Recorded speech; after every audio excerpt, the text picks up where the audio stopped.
Bring it on. The two candidates finally face each other in the only contest that matters, the battle of the ballot boxes. In this special election edition, we'll be talking to one of the most influential politicians in the United States, long-time Democratic Senator and Chairman of the Judiciary Committee, Patrick Leahy. And we'll be asking the Pulitzer Prize-winning journalist Jimmy Breslin for his selection in the big race. But first, we'll cross to our political editor in New York, David Speers, for the latest on the campaign now in its final days. Hello, David. Now, what are the major developments overnight? Helen, we're now down to the frantic stage of the campaign where each candidate is trying to cram in visits to 3 or more states every day. Barack Obama today visited Colorado, Missouri, Nevada. He's also running ads in Arizona, in John McCain's home state. These are all states that went comfortably to the Republicans 4 years ago. They're red states. So once again, as we've seen for the past 2 weeks, Barack Obama is on the attack. He's making deep incursions into Republican territory. John McCain, by contrast, has had to spend a lot of the past week or two on defensive turf trying to defend those red states, those Republican states. But it now seems almost impossible for him to hold all the states that George Bush won for the Republicans 4 years ago. So his only path to victory appears to be through taking a state or two that went to the Democrats last time. And today he was in Pennsylvania and he was in New Hampshire. They're the only two states where that's a possibility, a long shot, but something he'll need to do if he's going to win the White House. Yeah. As far as the messages go, we're not hearing anything new now on the stump speeches from either candidate. It's all about taxation from John McCain, arguing that Barack Obama would put up taxes. And on the other side, we're hearing from Barack Obama the need for change. Those messages haven't changed for weeks. It's simply a case of restating their positions. Yeah, so David, does it still look like an Obama victory? A lot of the polls have him 9, 10, 11 points ahead. The latest New York Times CBS national poll has Obama ahead by 11 points.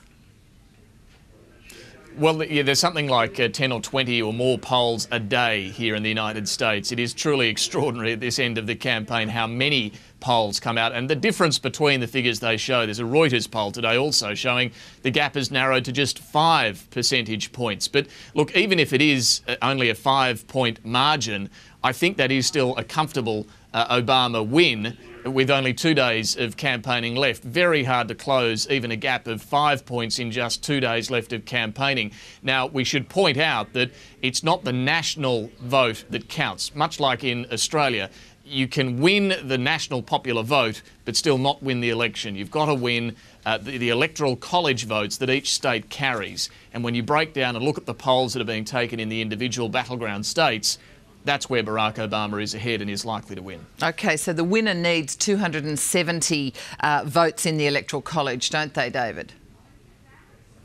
That's right. They need 270 and all the polls show that Barack Obama is clearly there. He could, in fact, get as many as 350, according to most estimates. So that's why I'm saying it's very difficult for John McCain to find a way to 270 at the moment. All right. David, you've been in Washington for nearly a fortnight now. 4 years ago, the majority of decision makers there believed that John Kerry would win, the Democratic candidate, and he didn't. Is the feeling the same for a Barack Obama victory in Washington now? And is it possible they could be wrong again?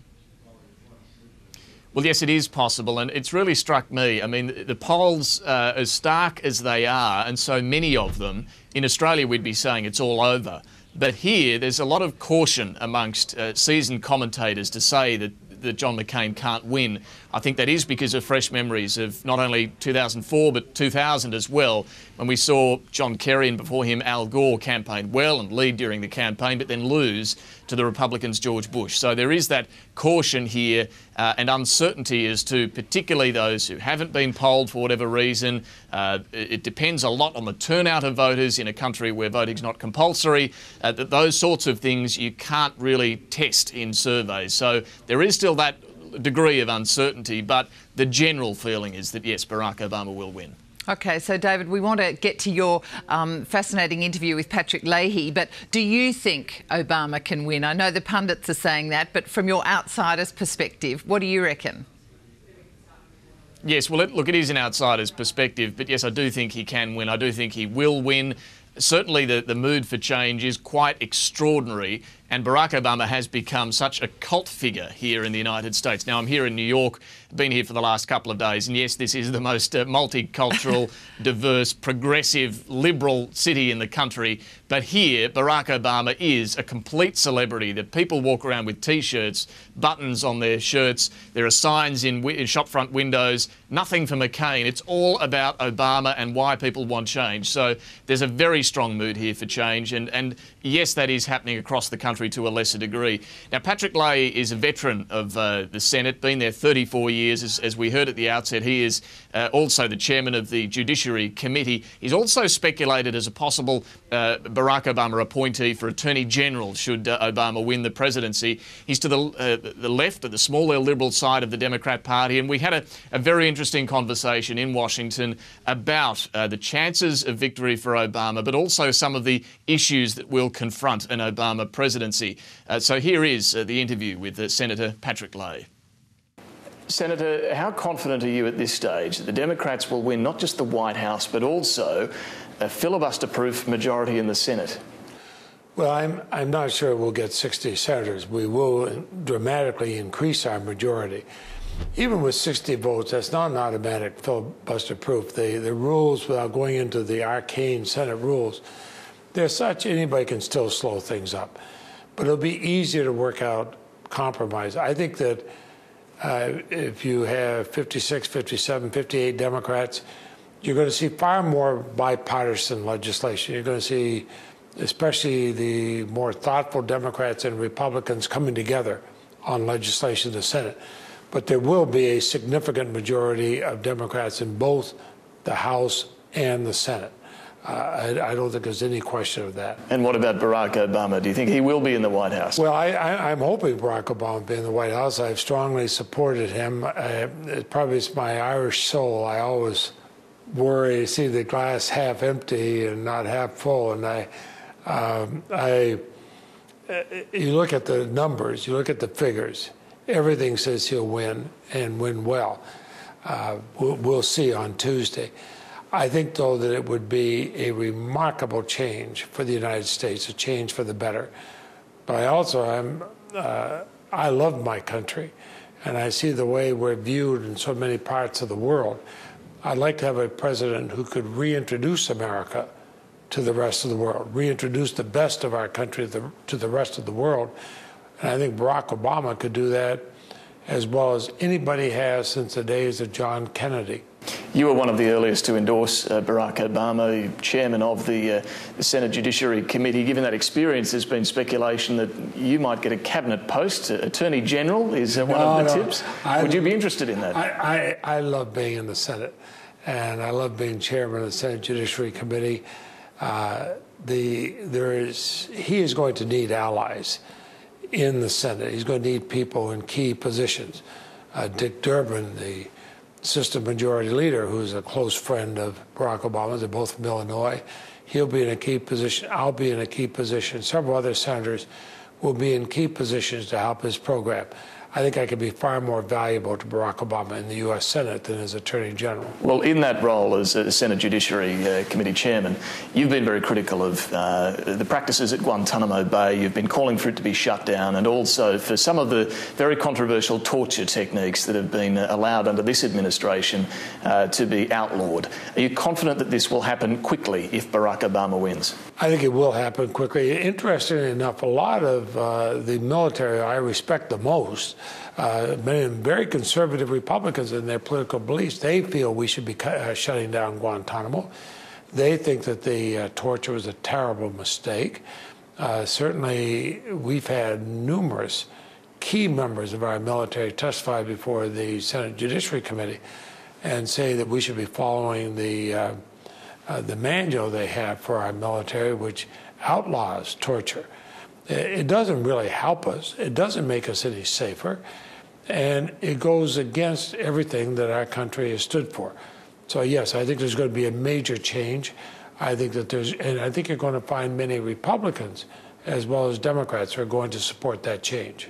Of course, people have different definitions as to what is and isn't torture.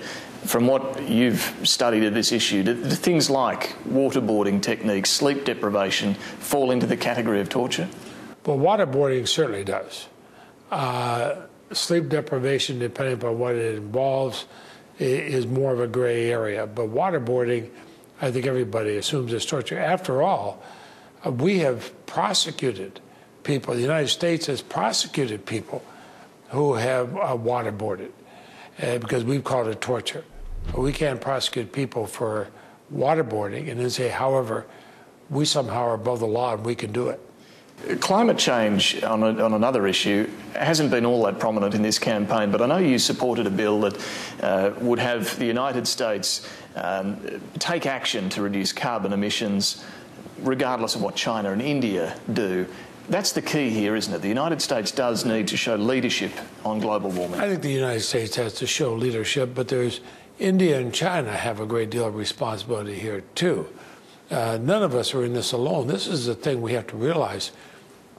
When you see desertification of large parts of other countries, you see water. Water is good because it will become as valuable a commodity in some parts of the world as oil is. And you see water disappearing. We're all in this together. I remember it was probably 20 years ago, I went to the South Pole. I did a lot of photography of glaciers that have been there for eons and thousands of years. They're gone today, 20 years later. And this has to raise some very significant questions in our mind. We can absorb, the globe can absorb very slow global changes, climate and elsewhere, and can adapt to it. The rapid climate changes we're seeing, we can't adapt to. We see species being lost, water supplies being lost, countries unable to feed themselves. You combine that with some of the diseases around the world, there are literally some countries that could disappear. But this hasn't been the issue that the economy has, and perhaps understandably given all that's going on in the midst of this campaign. On the economy, Barack Obama is essentially saying with his tax plan that people earning more than $250,000 would pay a higher tax rate than they would under John McCain. But given the economy appears to be headed to recession, isn't now the time to put stimulus into the economy rather than take it out by raising taxes? You're somehow going to have to pay for the stimulus all the same. The huge mistake of the Bush administration was in the war in Iraq, whether somebody's for or against it, the huge mistake was doing it on a credit card. We're going to be nearly $1 trillion in debt just from the war in Iraq. And we should be investing in our infrastructure. We should be, I think John McCain said, well, why don't we just cut our gasoline taxes? Well, that would have been a terrible idea because, for one thing, it wouldn't have really changed the price of what we pay at the pump. But those taxes are specifically go into rebuilding our bridges and our roads, creates a lot of jobs, makes our infrastructure a lot better. I think that if you're going to be using any tax increases, I would recommend they be done only with them designated, the revenues from them designated into specific areas. We can dramatically improve our research and development of environmental devices to make more energy efficient cars, buildings, batteries, ways of distributing energy, and environmentally sound and economically sound. What a great export item that'd be for the United States, because a lot of other countries, no matter what resources they have, if they're growing fast, they're going to need such things. But do you think either candidate, Barack Obama or John McCain, has been entirely honest with the American voters about just how hard the times are going to be? I think I've listened to what we call the Barack Obama summation. And he's been talking a lot this week about this is not going to be an easy time. I think everybody knows it's not going to be an easy time. I think everybody knows no matter who is elected president, they don't have a magic plan to change this. What I do see, though, is that much of it is interconnected with the rest of the globe. Now, I think if you go around the rest of the world, ask world leaders, who do they want to be dealing with as they try to work our way out of all these problems together? John McCain or Barack Obama? They'll tell you almost every single one of them they prefer Barack Obama. Let me ask you just finally, there's been from both sides a lot of beating up on Washington during this campaign that it's time for change in this town. You've been in the Senate 34 years. Do you think there is something wrong with the system that needs changing? No, we've heard these complaints a lot of time. I think that one of the reasons we have elections every 2 years for the House of Representatives, every 6 years for senators, well, every 2 years for senators, a third of the Senate at a time. And people can have changes if they want. Individual states are going to have to decide what they want. I think the big cause for a change in the leadership, President Bush, is that I can't think of any time in my lifetime a president has been this low in popularity. That's where a lot of the change is coming. Are there members of Congress that should leave? Of course. One of the advantages I have, I live in one of the prettiest parts of this country in Vermont. I'd be happy to go home anytime. On that note, Senator, thank you. Thank you.